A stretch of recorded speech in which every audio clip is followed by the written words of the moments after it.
Right. Hi, everybody. Welcome to One Good Share. It's myself, Peter from One Good Scare, and James. How are you, James? Hello, baby. Yeah, I'm not. I'm It's just the gonna thing go now. with It's that the now. intro, Peter. That's how we do it, okay? Okay. Get used to it. Yeah. Don't like it. What's going Don't on? like it. Anyway, nice to be back, James. It's a while since we've done a live show, so I'm excited to be back doing. It's got tons to talk about tonight. So much. Just some movies have had just an awful week. So, yeah. Yeah, so there's a fair bit of news. There's going to be some comic reviews, some movie and TV show reviews, and a little bit of a discussion at the end there. But we've got lots to kind of crack on with. So we'll kick straight off, I think.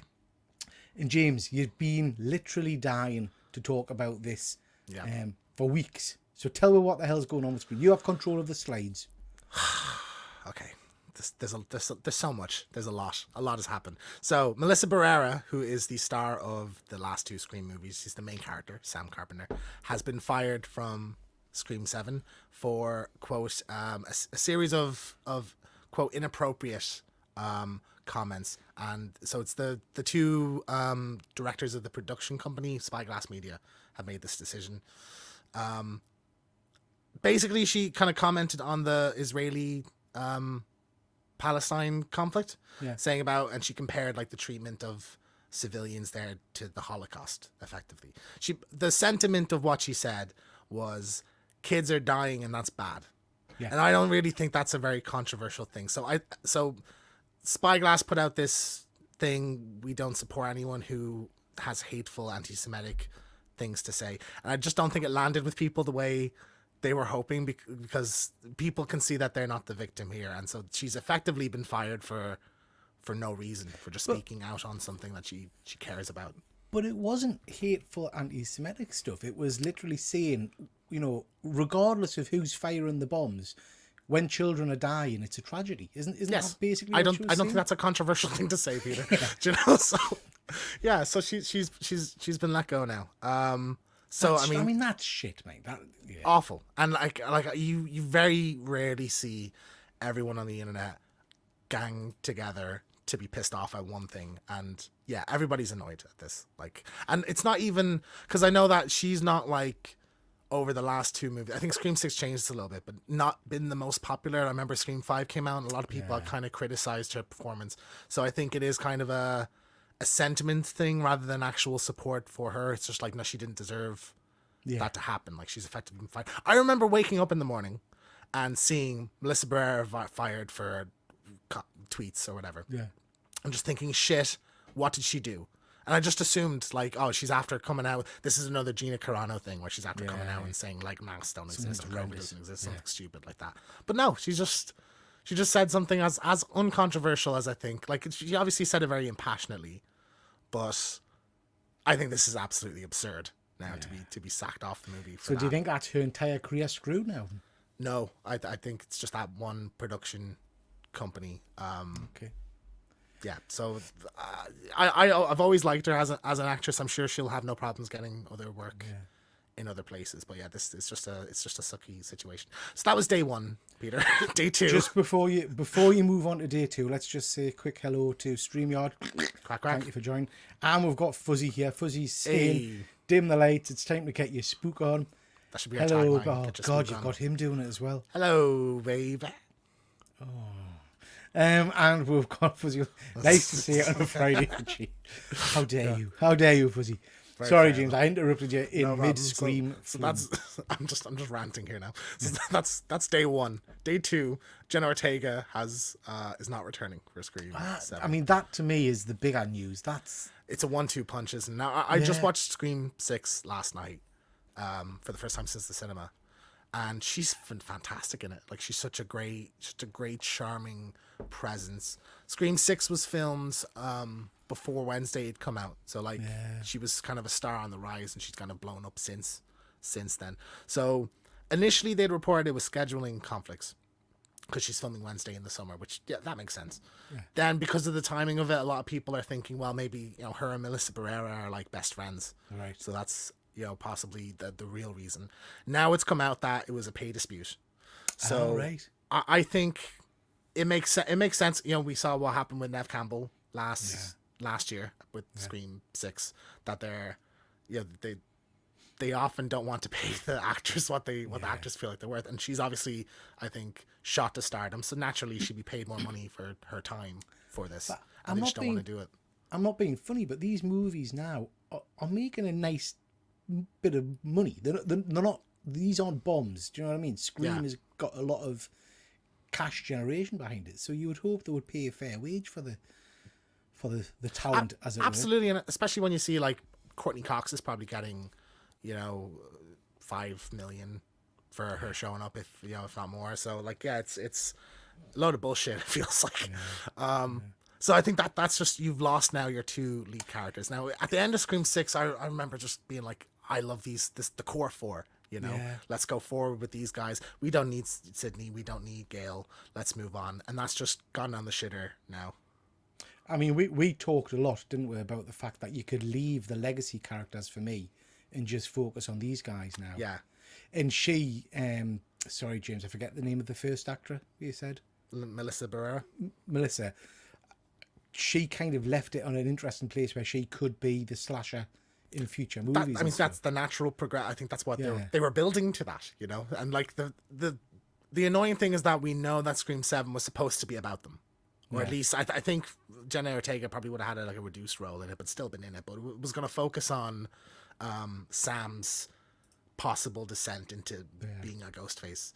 And I was really excited to see that. And that's obviously what, the director had signed on for and everything. Yeah. So like, it just sucks. So they're rewriting. Yeah. Bullshit. So they're such a, it's so sad, isn't it? Like, so they're rewriting the script now. And surprise, surprise, they want Neve Campbell back now for to play Sydney again with Patrick Dempsey, who do you remember in Scream 3? He's the detective in that. Nah. No. Okay, so he plays a detective in Scream 3 called Mark Kincaid, and in Scream 5, you find out Sydney married him. So he's like the father of the kid. So they're a family together.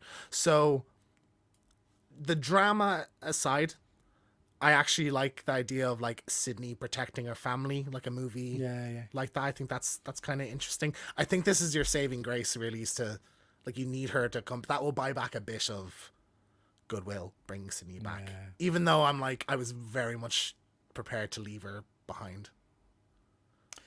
Yeah, I'm not convinced, I have to say. I'm not convinced. I don't know that I want her back, to be honest. Yeah, I suppose that's an interesting take on it, but we'll see. We'll see. Now, I was going to put a slide in this show, Peter. I just saw, I think we must have had parallel thinking there. Because I think both of us felt that there was one man that could save Scream 7. That's exactly what I thought. Yeah, and that's what the led us to. So, I could absolutely imagine an executive saying to the guys that are rewriting the script, "We need a win here. We need to please the fans. They're pissed at us. We've had this twice, 2 movies in a row now. We've had like drama with the actors. People feel like we're not respect. We need a win. Put Stu in it, because that's what all the fans want. We've just wanted him back since like Scream 3. Yeah. So." Yeah, do that. I feel like this is the best opportunity to do that. So yeah, we must have had similar thoughts, because I thought exactly the same. I thought, there's such a fan kind of push to bring this guy back, so why not do it? And the way he died in Scream 1, you could, get around that, couldn't you? Oh, it's a survivable thing. Now it'll have to be a stupid reason. There's no clever way to bring this character back, because like law enforcement think he's dead. He's reported. We hear police officers say that he's dead. In Scream 6, there's a board of like all the ghost faces, and it says like date of death. So it'll have to be like he swapped out his own body. He survived and like on the sly killed someone and swapped bodies, or the government hid his death for some reason. There's no clever way to do this. I think it's going to be silly. But I don't care. I just wanted to see. Let's be honest, Jay. Come on, it's Scream. At this stage, silly doesn't matter anymore. Do you know what I mean? Yeah. The storylines are so far-fetched and convoluted in terms of making the links to why people are killing people and stuff like that. That they can, And will you be bothered? Even if they just said, "Oh, he got, in the ambulance, he got off, and he was alive or whatever. No, I wouldn't care. No I one wouldn't gives care a at all. shit. As long as there's no holes in it. If it can be stupid, as long as it can Yeah. make sense within the universe, you know. Yeah. But yeah, I feel like this is the time to do this. Win back some goodwill. It makes sense if he's. I remember watching Scream 6, thinking that I was convinced he was going to be the killer in the So end, was that. but it wouldn't make sense for him to be the killer in that one because that involves characters that have nothing to do with him. Whereas if you're bringing Sydney back, Yes, that absolutely. makes sense to have this connect to her. So yeah, I think there's the best shot we've ever had of having this happen, and yeah, I Fuzzy's just really hope if it does happen, we don't find out about it beforehand. Absolutely, yeah, I don't absolutely. want rumors You of want it. to I be just keep that secret. Like, don't spoil it. Have it be a complete surprise when he's unmasked at the end. Yeah. Fuzzy saying his biggest problem with horror is it always revert to the original old characters. That is true, Fuzzy, but it's nostalgia, isn't it? Nostalgia picks up, and also I think in this case, you know, he plays such an engaging character and he's such a good actor that, you know, it would be nice to see him again. absolutely. Pass point saying, Efren saying, bring back Jamie Kennedy as well.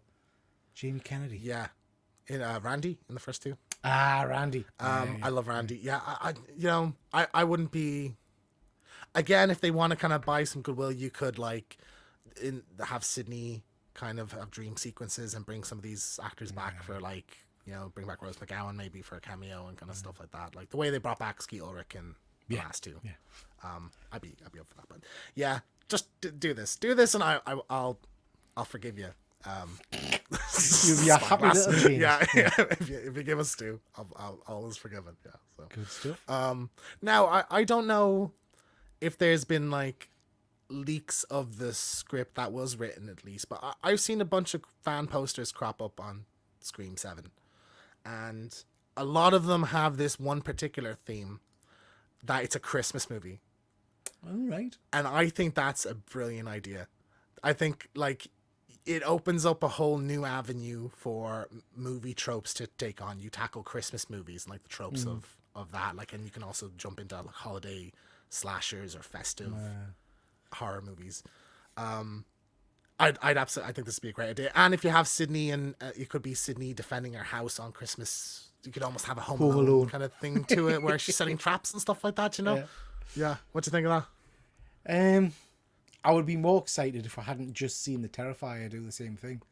Do you know what I mean? That's true, isn't it? That's just coming out. But yeah, I think taking the character Ghostface out of the kind of the American little town thing, I thought that's what worked so well in the last movie for me, that we went out of, you know, the small town, went into big city. So putting it out into a different context, I think works very well. So yeah. One of the other ones I saw was London as a setting, which I think would be interesting as well. But you know, isn't stabbing a big issue in London? So I don't know, will they want a stabby movie kind of set there? But I love the idea of it being a Christmas movie. You know, because every Scream, you're like, what's the gimmick of this one going to be? And Scream 6 just had a kind of a bullshit one of this is a franchise now and this is the rules to a franchise. And I think you had in the beginning the whole who gives a fuck about movies thing, and they should have just dropped the movie thing from there. You know, there was no reason Ghostface down the chimney. Yeah, exactly. You know, 100% Ghostface Santa. I want to see. I was going to say inverted, couldn't you? You could have him in the red robe instead, like a Santa robe. Would look very cool. I'm loving it. With just the white mask, but the red Santa kind of costume. Oh yes, please. Give us it. Yeah. I'd be really excited. That would also probably put it at the end of. That's. I mean, it's not. Everywhere. You know, it's not something that advertise on holiday brochures and stuff, is it? Do you know what I mean? I just think it's if you want to kind of riff on movies again, you do Scream 7 Christmas movies, Scream 8 finales, you know, and that's how you wrap the whole series. Yeah. Good stuff. Okie dokie. Move on. Anything else about Scream? Are you screamed out? No, that's everything on the screen. This is exciting. So this, again, is a movie we've just seen recently. We've done a number of videos on it. This is Thanksgiving, and the director has just come out and said that Thanksgiving 2 is now moving ahead. So, James, you want to mention this, mate? I'm stoked. Can't wait. Yeah. I'm just... I this was a given. I think it was very successful. Kind of leaves the door open for a sequel at the end. Yeah.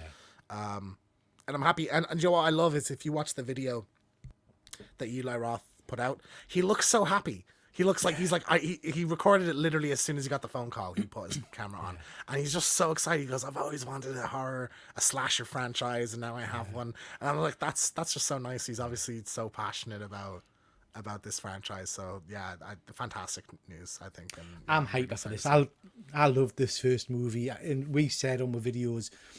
By the way, I don't know if you noticed, James. So that first Thanksgiving video we did, it's got over 2,000 views now. I did see, yeah, successful, yeah. So yeah, I'm hyper for this. I think this will be amazing. Fuzzy's just, as ever, Fuzzy's on the ball, because now my brain's whirling here. He likes the sound of UK version, but Scream on a cruise liner. That's great. I'd love that. Yeah. Some kind of, where they literally can't get off. Do you know what I mean? They can't escape. So it's almost a cat and mouse hide and seek or whatever on there.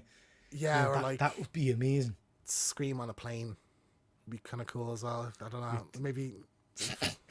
I mean, it's like snakes. Cruise line is a bit, a plane more is options, up and down, more isn't it? Do you know what I environmental. mean? Yeah. Well, it could be one of them Arab Emirates planes, with the bars in them and stuff. Yeah. Scream in a taxi. God, we cruise could do all liner, kinds of stuff. Train, yeah, it would in a yeah, exactly. Or on a bus.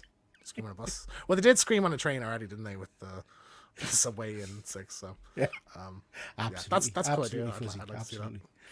To see that. So looking forward to this. This will be cool. Really interesting movie. So yeah, I'm looking forward to that one. Now I put this one down because this Efren. I'm not sure they'd get agreement for that, but I would love.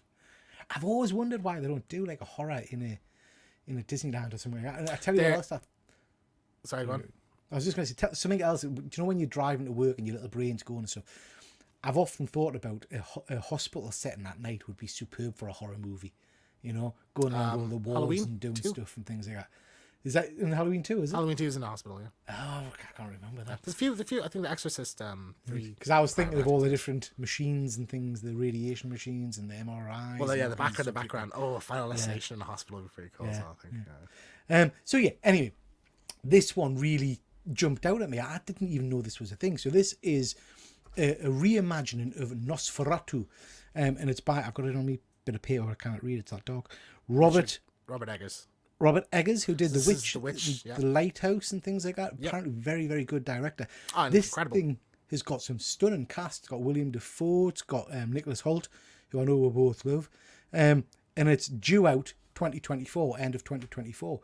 I didn't even know this was a thing. Did you know about this little one? bits about it. It's Bill Skarsgård is playing Nosferatu, isn't he? Yeah.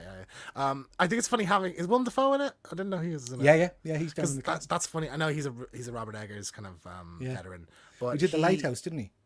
Yeah, he just started in The Lighthouse. But he's also he plays Max Schreck in, I can't remember the name of the movie, but it's like he's playing the actor, but the actor is really a vampire while they were filming Nosferatu. Into the Shadows or something, is it? Or something like that. Yeah, it's like yeah, I mean, like, awesome. I think it's gonna have like a really amazing visual style. Just seeing Robert Eggers tackle like an IP, like not an original thing, I think will be quite interesting. His take, like, we'll get more of a sense of his kind of style when it's something we're vaguely familiar with, but it's his take on it. So I'm stoked for this thing. It's gonna be great.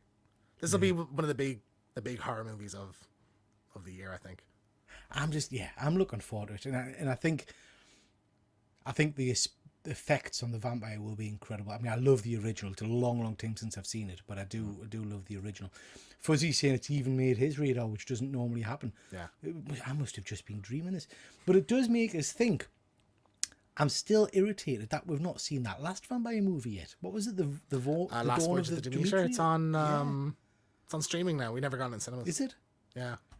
So what streamings are on? Because I've not noticed. I think you can like buy it on YouTube and people play and so why did that never come to the cinema then? I have no idea. I don't know. It didn't even get as super limited because I keep an eye on like our art house cinema for like those kind of one eye only things. Never came by. So I was looking forward to that as well. I like the trailers looked great. Cunningham and it looked cool. Like I like the idea of like taking this one sequence from the book and making an entire movie out of that. I think that's a cool idea, so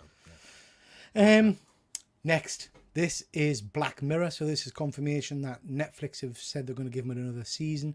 Do you watch Black Mirror, James? Is this something I've seen episodes here and there? I've not watched it the whole way through. So I saw one with White Russell starred in it. and it was Right. like a VR thing or a video game or Yeah, something. yeah. My mate was obsessed with it and showed me a couple episodes, but I don't remember that much from it. I played the Your Adventure one on Yes, Netflix, yeah, yeah. Netflix one. Yeah, yeah. That So was cool. Black Mirror is Bandersnatch. like a lot of anthology type shows where, for me personally, the quality varies quite a bit. So you can get some absolutely just mind blowing episodes, and then you get episodes where I'm left thinking I haven't got a clue what the hell was happening in this. Yeah, It makes yeah. no sense to us at all. The last season was far better than I expected. There were some excellent episodes in it. Really, really good. It tends to be technology based, the episodes, so it tends to be kind of future tech. It's And then supposed to be kind of, you can envision this happening, isn't that? Yeah, I don't know what's but- supposed to be creepy about it. Then on the last series, I'm not going to spoil it for you if you haven't seen it, but on the last series, in amongst the tech episodes, they throw in this like proper old school Hammer horror episode, which just comes completely left field. Okay. Which was brilliant, which was very, very strong. I'll check that one out. That sounds cool. Yeah, I'll find out. I can't remember what the name of the episode is, but I'll have a look at it for you, James, and let you know. Fuzzy saying it's so frustrating. 60% of the episodes are great, and then there's some real dirge, though. I absolutely agree, Fuzzy. There are some brilliant, creepy and thought-provoking episodes, and then there's just some shit. In that way, it's very similar to Inside Number 9, which I love. But again, you get 8 episodes out of 10 are spot on. 2 episodes are what I would class as the writers or the artists or whatever going artistically mad and just doing kind of vanity pieces which are just cack and make no sense. Yeah, Do you know what I mean? That makes, I understand what you mean. Yeah. But yeah, I'm looking forward to this. I think it's a great anthology series and I love my anthologies, so looking forward to that one. Really do recommend you checking out that episode, but James, I'll dig out the name of it and send it to you. I 'cause love it's my good Hammer fun. horror, so yeah, I'll have a look at that. That sounds cool. An homage. Right, this is interesting. So tell me about this one, James. So, Timothy Oliphant, his name escaped me for a sec, has been cast in. This is Noah Hawley, so isn't he the Fargo guy? Who did the TV shows? He's starring in. It's on FX. It's going to be an Alien TV series. Now, this is unrelated, I think, to the Fede Alvarez movie, which is coming next year as well. So we're going to get an Alien show and an Alien movie. I love Timothy Oliphant. Like I think he's one of those just super underrated actors, and I just love when he pops up in things. So seeing him star in an Alien thing, I'm like, yeah, 2 things I love. Yeah. Let's see it happen. I'm just excited to see more from the Aliens universe, to be honest. We've got nothing since Covenant, have we? Yeah, I don't think there's been anything for a good while. That was a good few years ago. So it was like 2017, 2018. So And yeah, then, we're overdue. I know it's rehashing old characters and things like that, but they are classic kind of scary monsters, I love the universe, so I'd love to see more from them. So yeah, I'm looking forward to that. I think that'll be good fun. That'd be cool. Okay, just wanted to mention a comic that I've read recently, James. I don't know if you've been reading much, but this is Bite-Sized Tales of Terror from Scout Comics, issue number 1. This is an anthology, so 3 stories in the one issue, and this totally blew me away. I picked this up because I liked the look of the cover, but it was really, really good. A little bit, I'll get to the last story in a bit, but the first story is basically this guy who wakes up next to this stunning lady, and he's been with her for a while, and they're absolutely in love and all the rest of it. Sex has never been as good as it's been with this lady. It really kind of hams it up. And then when he goes to the toilet, he bumps into the door frame, and he's just rubbing his chest, and he notices like a little lump on his chest. So when he's in the bathroom, he starts kind of trying to play with it to work out what the hell it is and all the rest of it, and then he manages to pull it out, as you can see in that central image there. And then basically it's all around. It's a necklace he's wearing, but under his skin, and it's made out of like chicken bones and beads and things like that. So he panics and he rips it out from his skin, and then you hear the woman in bed saying, don't do it, leave it. And basically she's a witch, and she's hideous, kind of deformed fat hag kind of thing. Right. And then she pins him to the bed and basically says, well, this time we'll just have to make sure it's in deeper, and snaps his leg and starts putting it in him and stuff. It's just horrific. Sounds really messed up. It was really, when I read it, I wasn't anticipating that level of kind of graphic sickness, you know. The next story I loved is this story of an abused wife, basically. Her husband's a pig and knocks her around and stuff like that, but she's obsessed with aliens and UFOs and communicating with UFOs. Right. So he comes home one night and she smacks him over the head, and when he wakes up, she's wrapped him in masking tape, in tape that you can see in the image there. Yeah. And dressed him in fairy lights. And then she puts him outside and turns the lights on so she can signal the aliens. And the narrative is brilliant. I didn't put it on, but it basically talks about how he feels his eyeballs boiling and then popping and things like that. Right, It's just okay. gross. The last story was a little bit weird because it was a little bit uncomfortable to read because it ends with kind of, well, it ends with you basically being told that this group of men are going to rape a woman, which is quite sick. But basically it's in a boardroom, like a big high-powered boardroom, and this perfume company have made a new perfume and sprayed on kind of the CEO, and it's based on hive mentality for bees.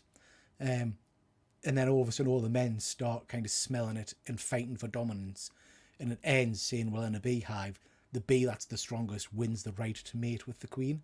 And you kind of see her being grabbed by this guy. It was a little bit weird, and I felt a little bit... All of these sound quite weird, man, to be honest. But yeah, I absolutely love this. I will definitely be picking up the second issue because it was bang up my street. Just, you know, each story, couple of pages long, really graphic, really quite stomach churning, interesting stuff. Sounds up my alley, man. I'll have to check this one out. Yeah. You been reading anything, James? No, I finished Elvira meets Vincent Price, so I'm moving on to Elvira in Harland next, so I'm excited for that. But yeah, I'm loving this. They're so good. The comic is so good. I've always liked Elvira, but never been like mad, like obsessed or anything. And I love her now. I think she's fantastic. Like just as a comic character, as a character, not even like the actress herself. You know, great. So yeah, no, I've read some of that one. It's great. Fuzzy, Loch Henry, was that the Black Mirror episode? Loch Henry was in the last season. No, that's not the one I'm thinking of, mate, about the Hammery Horror one. Loch Henry was the one where hadn't his dad been in some kind of weird sex cult and killed people or something.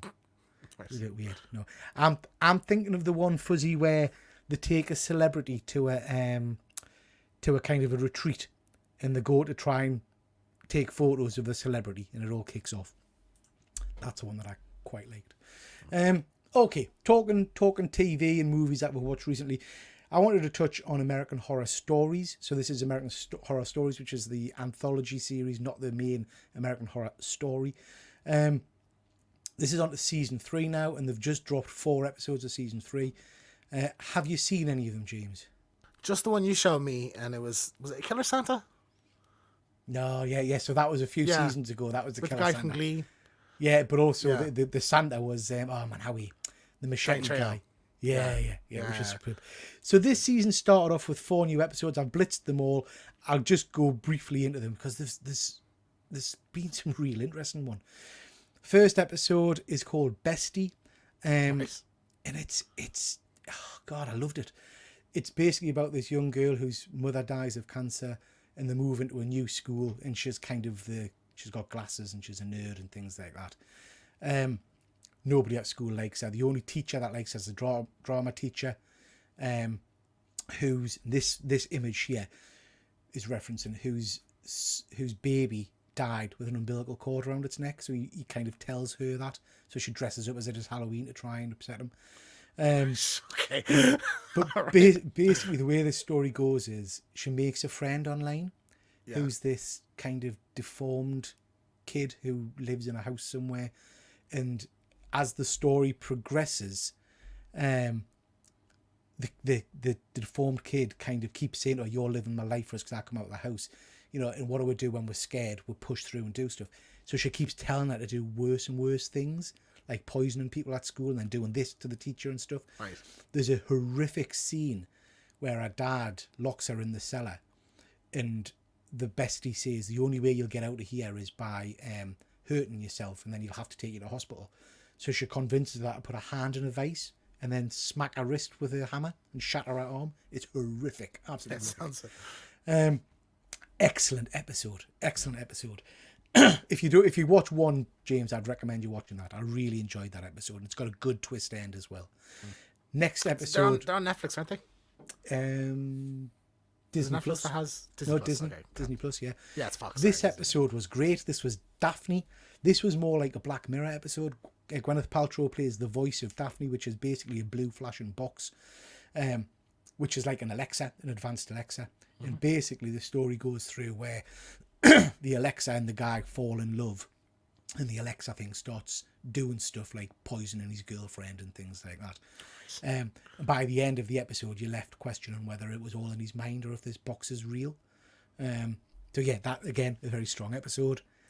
This one fucked me up. This was awful. I'm already uncomfortable looking at this picture. This was now. awful. So this was about this. This is called Tapeworm.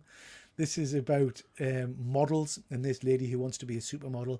So she tries dieting and stuff, and then this dodgy doctor gives her a tapeworm to eat, and tells her not to eat excessively or else it'll grow too big. And that's exactly what happened. And it grows and it grows, and this is her trying to remove the tapeworm from her backside. It's awful. Jesus Absolutely Christ. awful. That's horrible, man. Yeah, That's, but it's a great episode. Yeah. And then this last episode again was the weaker of the four. This was the weaker of the four for me. This is called The Organ, and it's about this guy who's basically a sex pest, and he mistreats women and things like that. Wakes up and finds one of his kidneys has been removed, but they've implanted a new organ in him, and he doesn't know what it is, and the doctors don't know what it is, and they can't take it out and stuff. And it goes down a whole weird route of custom organs for rich people, selling organs on the black market and stuff.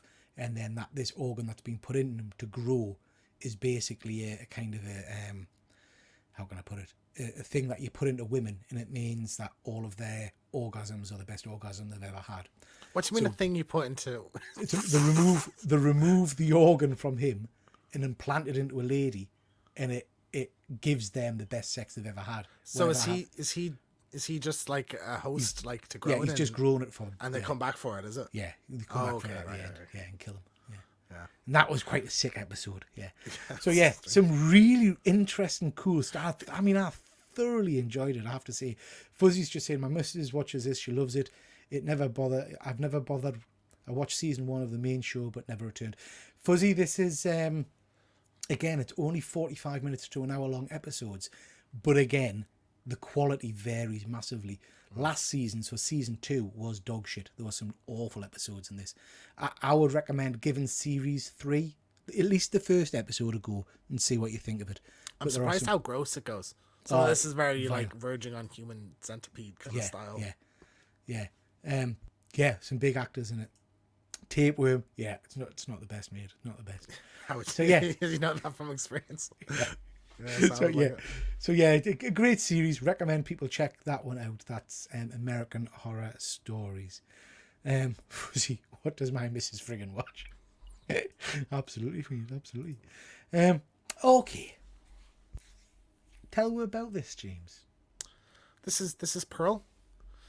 This came out I think February, March-ish of the past year. It stars Mia Goth. So this is a prequel to a kind of a slasher movie called X. And it's set in like the 50s. It's got a very kind of Sound of Music kind of styled opening, and then it just kind of slowly descends into madness, and then it's just bonkers then from the rest of it. I love this. I think it's a powerhouse performance from Mia Goth. There's some really great characters. I think it's weird, but it's entertaining. Like I enjoyed watching it, and I was curious what was going to happen, even though I know where the character eventually ends up because she's an X. Okay. But it's great. Yeah, I love this one. So I watched this last week. Yeah. So I didn't have a bloody clue what was happening to start with. It just felt totally weird. I know what you mean by Sound of Music. The the style of the film was very strange. And then I mentioned it to you before. And then she kind of sees a scarecrow and she dances with the scarecrow. Yeah. And then she humps. She gets on top of the scarecrow and has. I mean, who hasn't sex. in their their day, you know. I mean, I Hopped on haven't. top of the scarecrow. But I've got hay fever, James. I couldn't. So You do know I. what I mean? Believe me, I've tried. But no, and that was just very weird. And then it does, I have to say, it does escalate and it gets better. Can I say I enjoyed it? I don't know. I watched it and I was intrigued.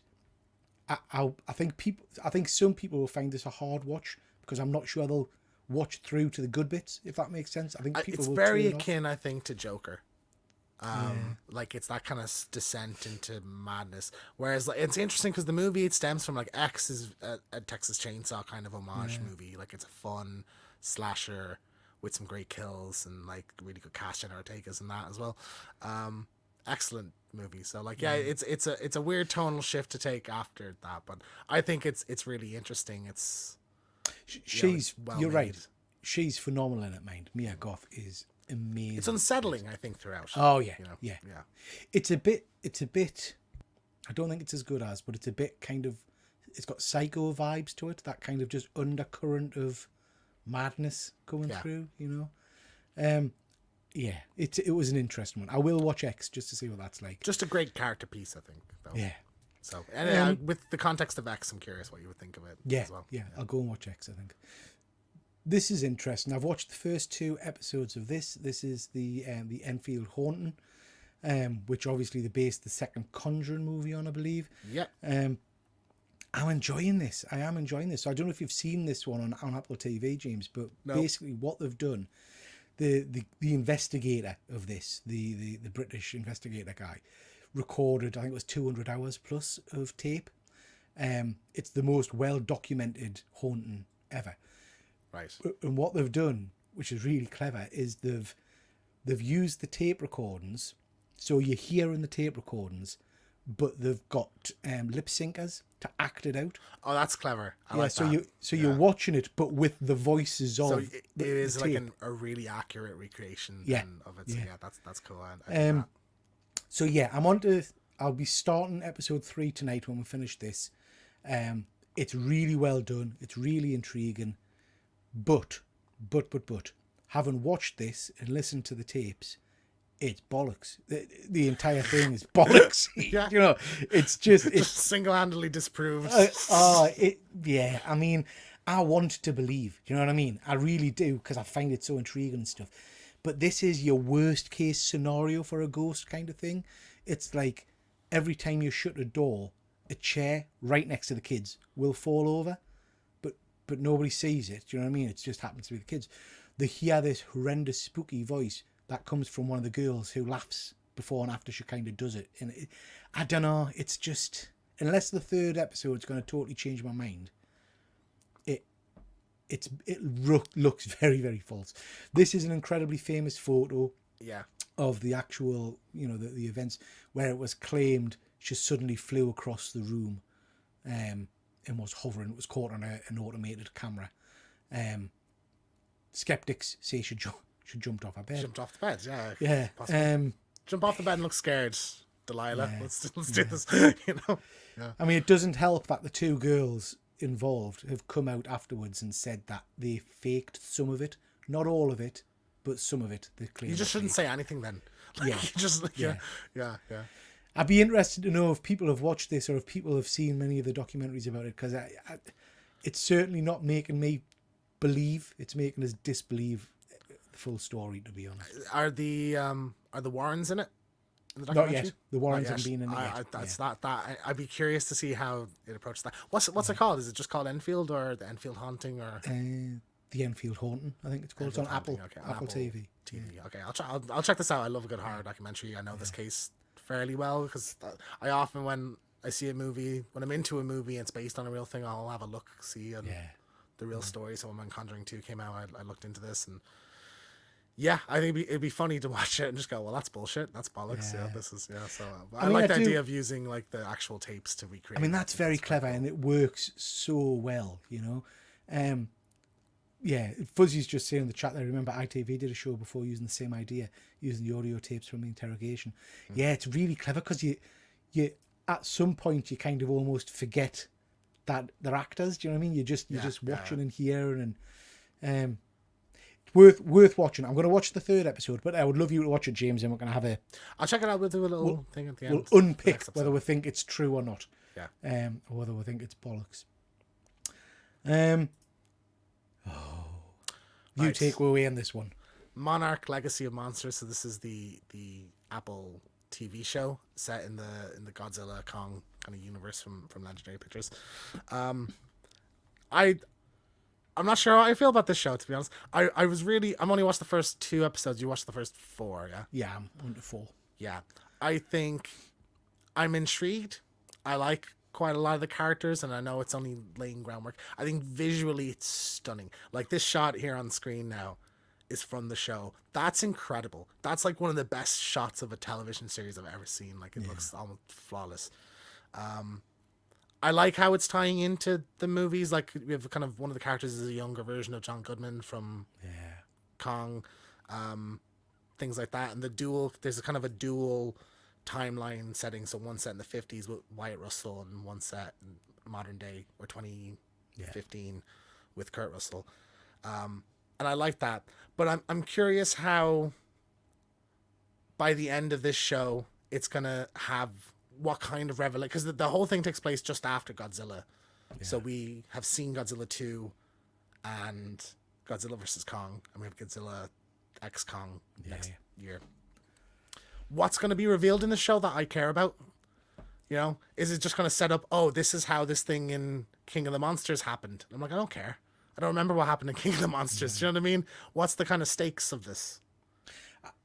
I think the setup is going to be exactly what you've just described. I think by the end of the show, we'll know, there's a Hollow Earth, or there's Monster Island. That'll be as big as it gets. I've watched up to 4 episodes. I'd say the last episode was probably my favourite. Kurt Russell eats every scene he's in. He is he's phenomenal.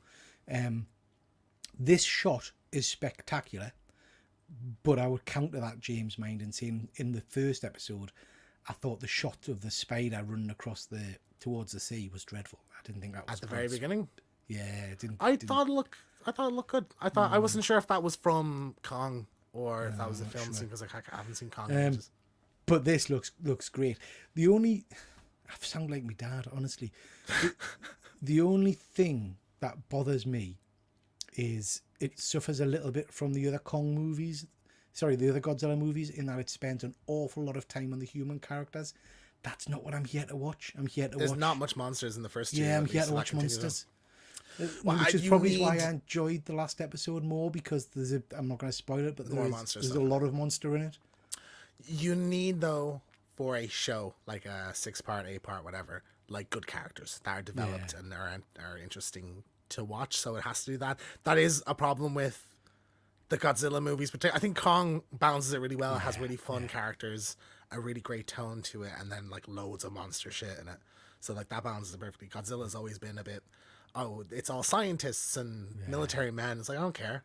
Let's see the monsters. And I think that's my problem with this. There's the central characters. I'm loving the Kurt Russell character. I'm loving the what you call his son? Is it Wyatt? Wyatt Russell. Wyatt Russell. You even have in the opening text, they like stylishly change it from Wyatt to Kurt, and it's like, all right, calm down. Yeah. We know you've got the father and son playing the same character. Yeah. Don't make that like a gimmick that you should watch the show for. Do you know what I mean? I mean, I like their characters. The rest of the characters I can kind of leave. To be honest, the kind of the 2 kids whose dad has been having an affair. I like the girl. I don't like the guy yet. yet. Interested in them. Yeah. Fuzzy saying Godzilla's everywhere at the moment. It is, mate. It absolutely is. And it's interesting, hearing ropey things. I think Monarch will absolutely divide people. I think some people will love it and some people will just think this is dull. I definitely don't love it yet. Yeah, I don't. If you say it's dull, right. I'm not going to argue against that. Yeah, it's mostly just people talking. I do hope it continues on to lean more into the Kong stuff. Like we've seen Godzilla in the show. I want to see Kong in the show, even though I'm not sure you'll get to, because episode 3 and 4 you're introduced to other creature, which is quite interesting. Okay, that sounds good. What do you want, like? But you know what I mean? What could happen at the end of this that you'd be like, oh, that was really good? Like, do you think this will tie into the new movie, because that's out in April? No, this will be finishing. So. You don't think this is going to set something up for that? I don't think so. They're trying to marvel it a bit. I honestly think there'll be no outcome to this. I think it'll just be But then what was the point of the show then? Money. People who watch it and generate money. Do you know what I But mean? like as storytelling. Also, did you know this is Matt Fraction? He's one of the creators of this from No, I didn't the know. Hawkeye. My Life as a Weapon. Yeah. He's one of the showrunners Oh, on I this. didn't And realise he that. wrote it and everything. Yeah. Yeah. Well, like Okay. it has to have a point to it. Like at the end of it, we need some kind of revelation. I'd like to see like Tom Hiddleston's character from Kong come back in or something like that, or it'll be At this point, the outcome seems to be they're going to discover Monster Island, or they're going to discover a Hollow Earth kind of thing. And that's about it. It's just I think those movies don't have that thing that Marvel has, where you would connect the dots to all the little things. I don't remember how they find Skull Island in Godzilla versus Kong, because I don't think it matters, so I don't need a show to explain how that happened. You know what I mean? Whereas I think with Marvel, you could justify doing a show to show off this thing or explain this thing. So like, it needs a like. If you're saying there's more monster fighting shit, great. I'm there for that. So, I'm on the fence at the moment. Yeah, I'm on the fence as well. I'm watching it, but I can't say I'm loving it. I am loving this. So this is Godzilla -1 from Super 7. This is the action figure that they've just put out today, and I've pre-ordered this already. I haven't. Well, yeah. I had a Godzilla in my collection. I got a really nice Godzilla from a toy fair a while ago, but I gave that away stupidly. So I ain't got to it because I'm an idiot, and I ain't got a Godzilla now. I ain't got a Godzilla, so I've picked this. Well, I've pre-ordered this one. I think it looks very cool. I like it. Just to move away from the figure for a second, this movie's getting a lot of buzz.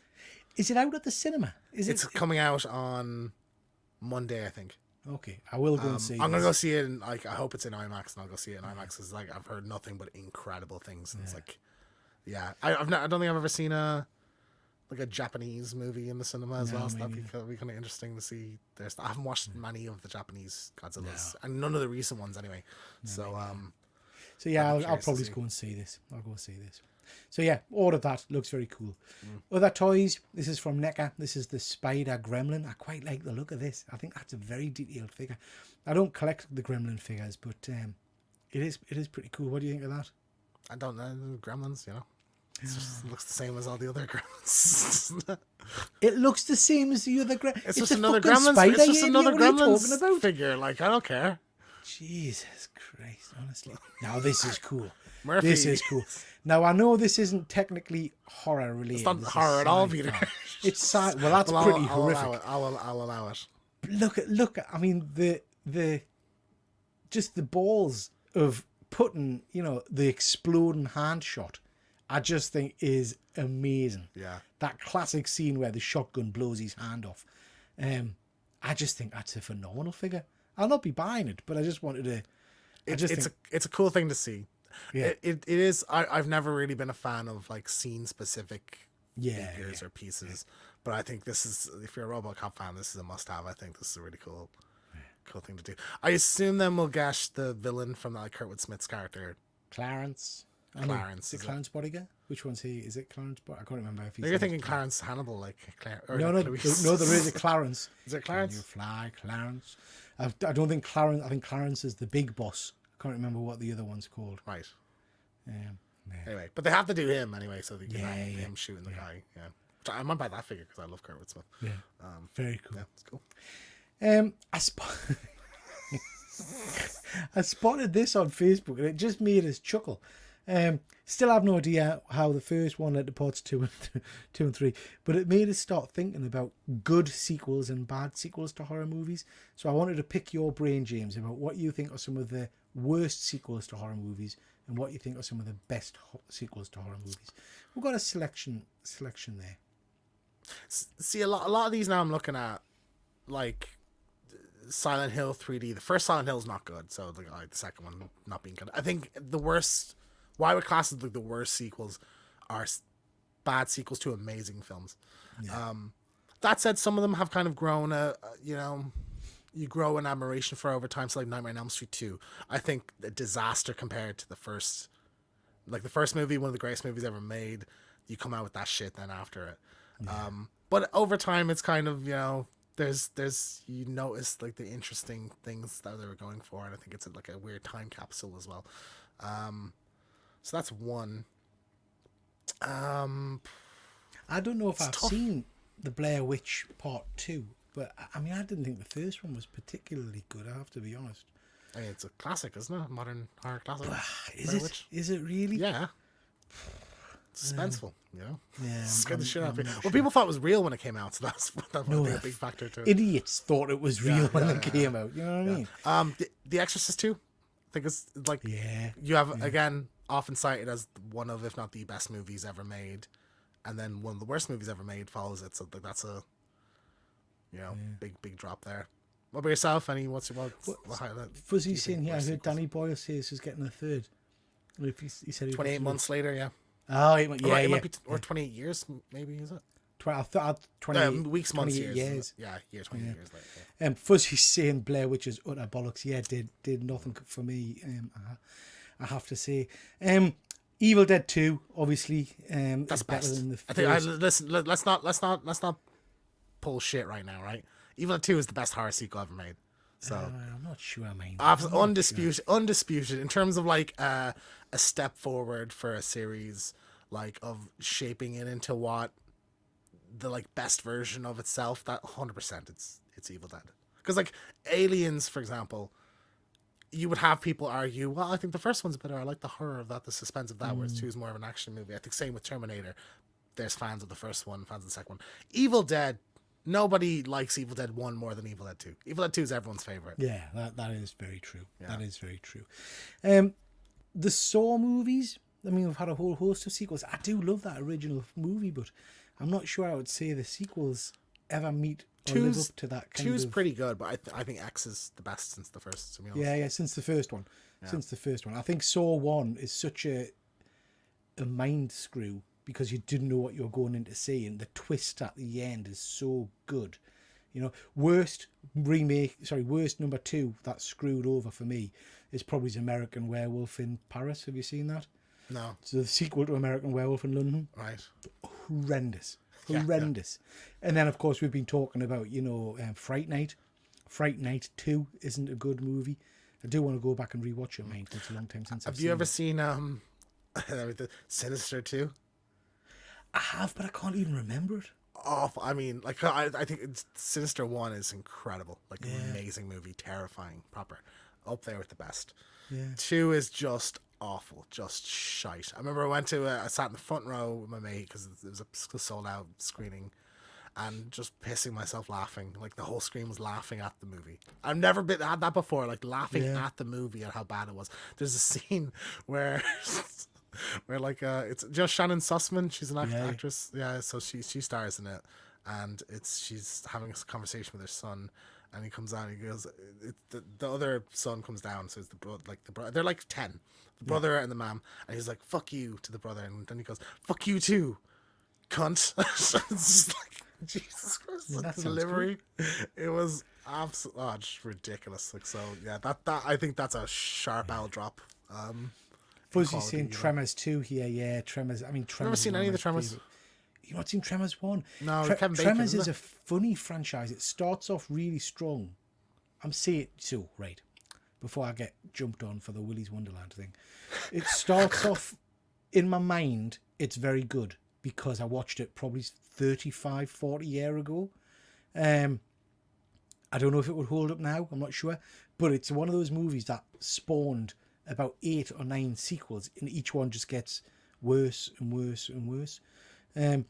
I tell you another one which is atrocious when it comes from such a, as you were saying, it comes from such a strong movie, is The Fly 2. So you get that masterpiece of The Fly 1 with Jeff Goldblum, which is stunning. And then The Fly 2 is just utter dog shit. I didn't know there was a Fly 2, to be honest. It's awful. It's his son. So basically his son's, it's just horrible. It's just horrible. Best, another one, Chucky 2.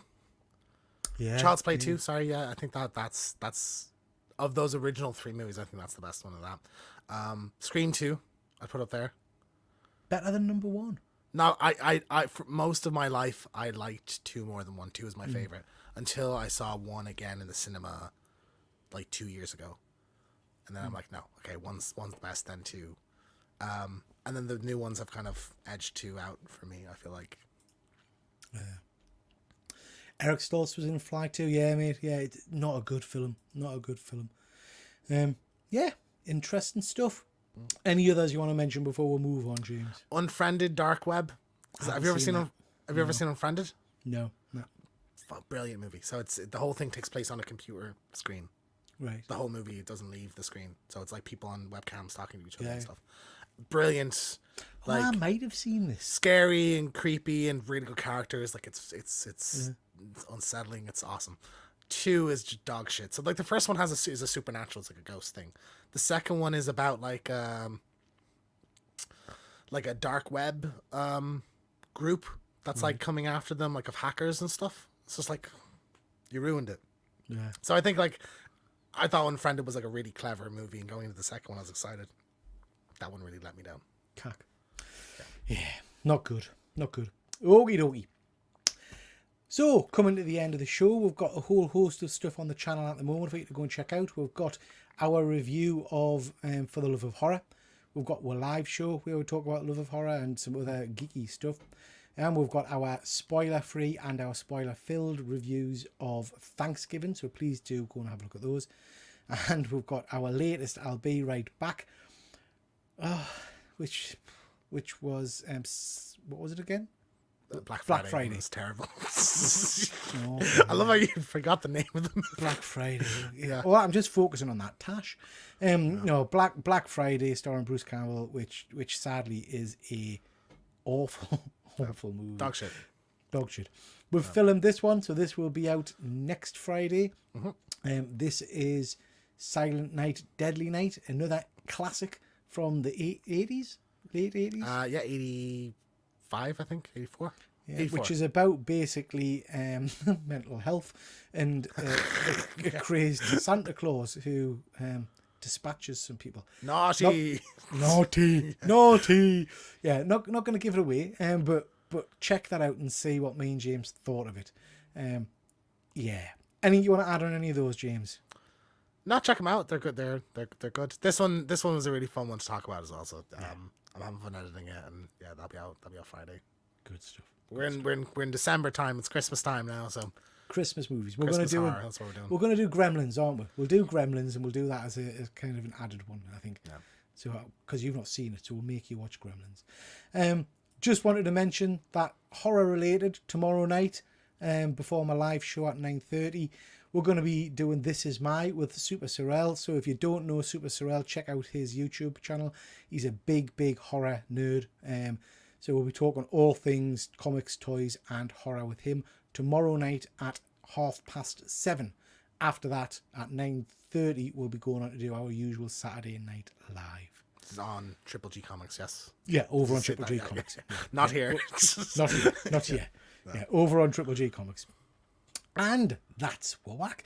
Can I just thank everybody that's been in the chat? It's been lovely to see you all. And with that, we'll call it a night. Anything you want to say, James? Well, you know what, Peter? It's Christmas. It's not Halloween, but I still think everyone's entitled to one good scare. Everyone's